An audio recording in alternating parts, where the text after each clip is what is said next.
Hello girls, good morning. आज हमारा topic है, लास्ट यूनिट है आपकी ये जो चल रही है HIV एड्स यूनिट 5th। अब इससे पहले हमने एड्स किस तरीके से होता है, क्या क्या उसके कारण रहते हैं HIV एड्स फैलने के। अब हम बात करेंगे इसमें प्रिवेंशन ऑफ HIV एड्स, मतलब जो HIV एड्स है उसके जो है प्रिवेंशन मतलब अपनी सुरक्षा उससे किस प्रकार कर सकते हैं। एड्स में बचाव के अग्रलिखित उपाय हैं जो कि इस प्रकार है। फर्स्ट पॉइंट है आपका इसमें वेश्यावृत्ति करने वाली औरतों एवं सहभागी पुरुष।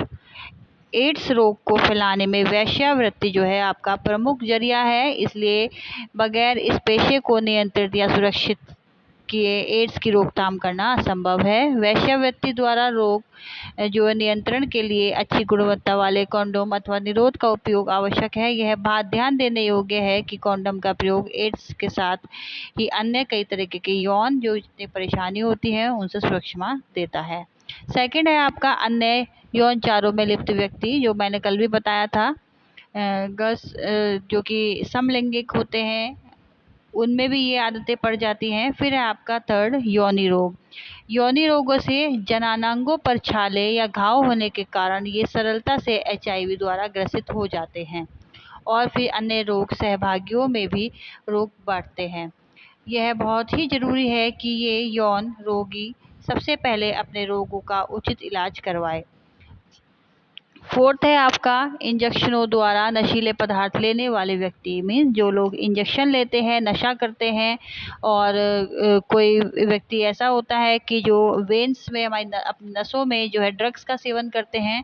तो अगर कोई भी एक व्यक्ति उसमें से जो है आपका एड्स ग्रस्त है और दूसरा व्यक्ति उसी सिरिंज को बिना उबाले या फिर बिना स्टरलाइज किए यूज़ कर ले, तो क्या होता है आपका ये जो है जो उसके बैक्टीरिया है वो जो है जो दूसरा इंसान है या दूसरा मानव है उसके शरीर में ब्लड में पहुंच जाते हैं।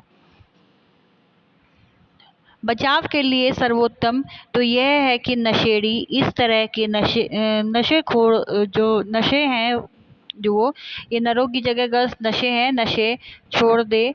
छोड़ना संभव न लगे तो फिर मुख द्वारा लेने वाले नशों का प्रयोग करके धीरे धीरे उन्हें भी छोड़ दे।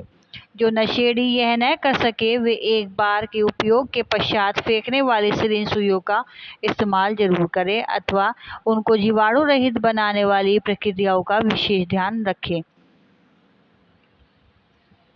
फिर है आपका व्यावसायिक रक्तदाता तथा रक्त उत्पादक ग्रहण करने वाले योगी। रक्त के माध्यम से विषाणु सीधे ग्रहणकर्ता के शरीर में पहुंचकर उसे संक्रमित बना देते हैं, इसलिए दानदाता का रक्त एड्स विषाणु से मुक्त होना चाहिए।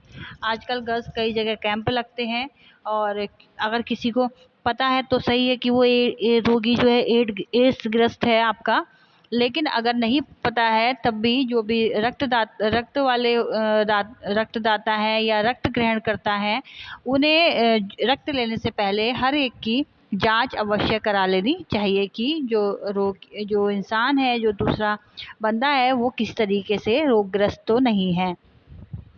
यह देखा गया है कि व्यावसायिक रक्तदाता अक्सर गरीब अथवा निचले तबके के लोग होते हैं जो वेश्यावृत्ति अथवा नशे इत्यादि के लिए ये सब काम करते हैं। फिर है आपका एड्स रोगियों के साथ रहने वाले रिश्तेदार। एड्स रोगी की पत्नी एवं बच्चों को भी संक्रमण का खतरा रहता है, इसलिए एड्स रोगी को रोग का पता चलने पर पत्नी से यौन संपर्क स्थापित नहीं करने चाहिए। गर्ल्स, क्योंकि ये जो रोग होता है आपका जो सेक्सुअल डिजीज़ है ये एक तरीके का, तो अगर एड्स का कोई बंदा है और अपने घर में रहता है वो, तो वो जो रोगी है उसे अपने पत्नी के साथ जो है जो है यौन संबंध स्थापित नहीं करने चाहिए, क्योंकि इससे जो है जो घर के अन्य सदस्य हैं वो भी इस बीमारी से ग्रसित हो सकते हैं। अथवा इस मामले में चिकित्सक सलाह से कंडोम, जेली इत्यादि का प्रयोग करना चाहिए। यह बात सही है कि एड्स के मरीज को छूने अथवा उसके तौलिए के इस्तेमाल से एड्स नहीं होता है, लेकिन कुछ बातों से बचना आवश्यक है, जैसे कि पूर्व बताया जा चुका है कि जो मरीज है उनसे यौन संबंध स्थापित न किए जाए, भले ही संक्रमित व्यक्ति ऊपर से स्वस्थ दिखे। अथवा इसके अलावा रोगी के उपयोग के टूथब्रश, रेजर, ब्लेड आदि का भी इस्तेमाल नहीं करना चाहिए। इन सबको अलग रखना चाहिए और उस रोगी को भी समझाना चाहिए कि वो अपना ब्लड जो है टूथब्रश, रेजर, ब्लेड ये सब जो है अपना अलग रखे, क्योंकि गलती से भी अगर कोई सही व्यक्ति इसको यूज़ कर ले तो उसके अंदर भी ये जो आपके बैक्टीरिया है वो प्रवेश कर सकते हैं। लेकिन एड्स रोगी को परिवार अथवा समाज से जो है अलग करना सही नहीं है। मान लिया कोई व्यक्ति है आपका एड्स से रोगग्रस्त है, तो हमारे समाज में आजकल क्या है, ये हीन भावनाएं बहुत है, क्योंकि लोग अशिक्षित हैं, पढ़े लिखे नहीं हैं, तो उनमें ये भावना हो जाती है कि अगर इस व्यक्ति को एड्स है तो पता नहीं क्या हो गया है या इसने क्या गलत कर लिया है। कोई जरूरी नहीं है कि एड्स आपका यौन संबंध से ही हो रहा है। आपको बताया गया है कि निडल के इस्तेमाल से भी हो जाता है और रेजर के इस्तेमाल से भी हो जाता है। तो कई तरीके की चीज़ें हैं जिनसे एड्स फैलने में सहायता होती है, जो एड्स जो है आपका बैक्टीरिया को स्प्रेड करने में सहायक होता है। 7 पॉइंट है आपका इसमें फिर गर्भवती माताएं। यदि गर्भवती महिला को संक्रमण है तो बच्चों को भी संक्रमण की संभावना लगभग 50% होती है। इसलिए यह परामर्श दिया जाता है कि ऐसी महिलाएं गर्भ धारण न करें, क्योंकि एड्स संक्रमित बच्चे माँ बाप के अलावा पूरे समाज के लिए समस्या उत्पन्न करेंगे। इसी तरह गर्भवती माँ द्वारा विटामिन ए का सेवन भी बच्चे को संक्रमण से सुरक्षित रख सकता है। मीन्स गर्ल्स, यदि कोई लेडीज़ है या माँ है जो कि प्रेग्नेंट है, तो उसको उससे जो है उसके होने वाले बच्चे को एड्स के होने के चांसेस 50% तक रहते हैं, क्योंकि जो आपके बच्चे की आहार नाल है वो माँ के गर्भ से जुड़ी रहती है, जिसके द्वारा वो बच्चा अपना जो है पोषण प्राप्त करता है। और वो पोषण जब प्राप्त करता है, क्योंकि वो ब्लड उस में रहता है जिससे वो पोषण प्राप्त करता है, और वो ब्लड बच्चे तक भी पहुंचता है, बच्चे के शरीर में पहुंचता है। और अगर किसी माँ को जो है ऑलरेडी वो एड्स की रोगी है तो गर्ल्स आपका उस बच्चे को भी वो संक्रमण फैल जाएगा।